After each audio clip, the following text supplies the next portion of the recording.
Donald Trump uses 280 characters to whine about story revealing his insane cable news, Diet Coke, and Twitter habits. Most of the fake news Donald Trump has been attacking lately is factual errors in reporting on the Russia scandal and ongoing Mueller investigation. Even if those stories are quickly corrected, any mistakes serve as fuel for Drumpf's war against the press. But don't forget that the president is a very small man, and this fight comes first and foremost from a fear of people not taking him seriously. Video. Watch Trump creeps on a woman in vintage commercial footage. After all, the more people actually learn about him, the worse he looks. That's the problem with being an awful, crooked simpleton. So it's no wonder Trump had a meltdown in response to a mind-blowing profile in the New York Times this weekend, which revealed he consistently watches 8 hours of TV and drinks a dozen Diet Cokes every day. See some of the most shocking excerpts and dumb Donald's response, below. Trump the TV addict. Before taking office, Mr. Trump told top aides to think of each presidential day as an episode in a television show in which he vanquishes rivals. People close to him estimate that Mr. Trump spends at least 4 hours a day, and sometimes as much as twice that, in front of a television, sometimes with the volume muted, marinating in the no-holds-barred wars of cable news and eager to fire back. Did Trump's lawyer really write that obstruction tweet? When 3 former campaign advisors were indicted or pleaded guilty this fall, Ty Cobb, the White House lawyer handling the investigation, urged the president not to respond. If he did, it would only elevate the story. Mr. Trump, however, could not help himself. By Sunday morning, with news shows consumed by Mr. Flynn's case, the president grew angry and fired off a series of tweets excoriating Mrs. Clinton and the FBI, tweets that several advisors told him were problematic and needed to stop, according to a person briefed on the discussion. Diet Coke fiend the ammunition for his Twitter wars. Television.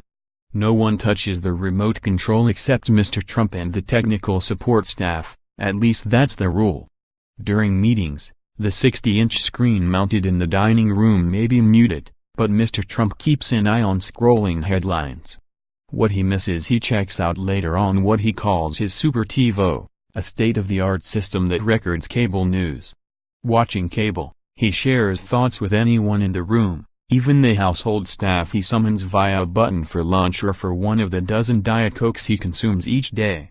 Trump's workday. Mr. Kelly is trying, quietly and respectfully, to reduce the amount of free time the president has for fiery tweets by accelerating the start of his workday. Mr. Priebus also tried, with only modest success, to encourage Mr. Trump to arrive by 9 or 9:30 a.m.ish. Democrat or Republican, everyone should be a little freaked out by this information. We're talking about the POTUS here. And he can't get to work by 9:30? He watches sometimes 8 hours of cable news a day? 12 Diet Cokes? How is he even standing?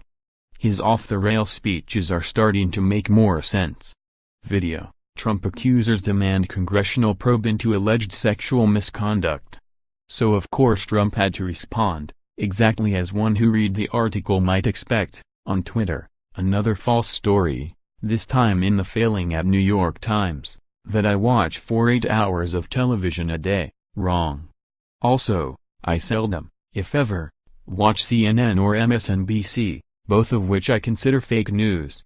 I never watch Don Lemon, who I once called the dumbest man on television. Bad reporting. Donald J. Trump, at Real Donald Trump, December 11, 2017. Just real quick, some reasons for not believing this is bad reporting. 1.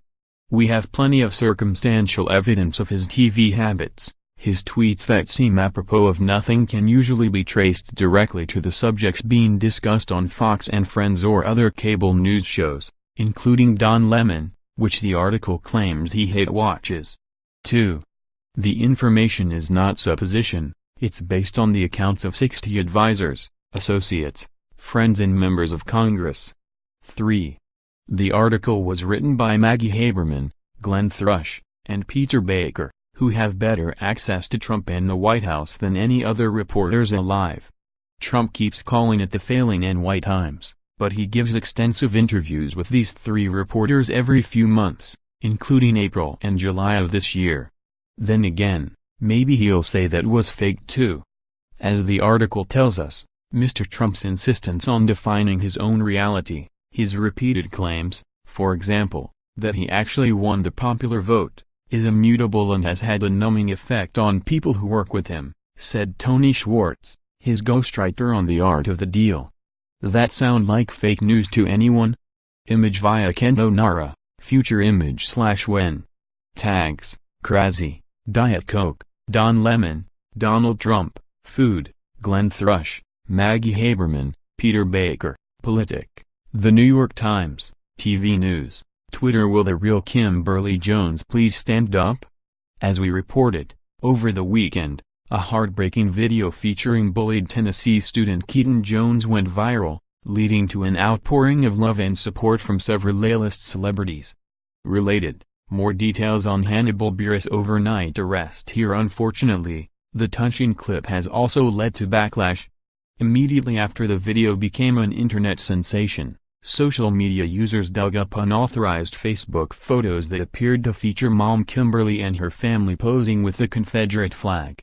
As you surely know, the flag is widely regarded as a symbol of an extremely painful time for people of color in American history. As the Washington Post once said in June of 2015, even to say that it's about heritage not hate, is to recognize that for many people it is inextricably about hate. You can't filter out the racism and leave what's pure and historical in the flag, because that purity doesn't exist. Some things are so primitively stained or tarnished by history that can never be set aside. The flag is a perfect example. But it wasn't just about the problematic flag.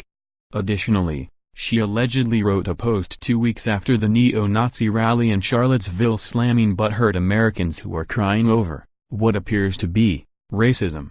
As we've mentioned before, while these posts are not verified, and can no longer be verified as she has since deleted her Facebook page, they've been reported to be the real deal. As for what's definitely not real, image via Facebook,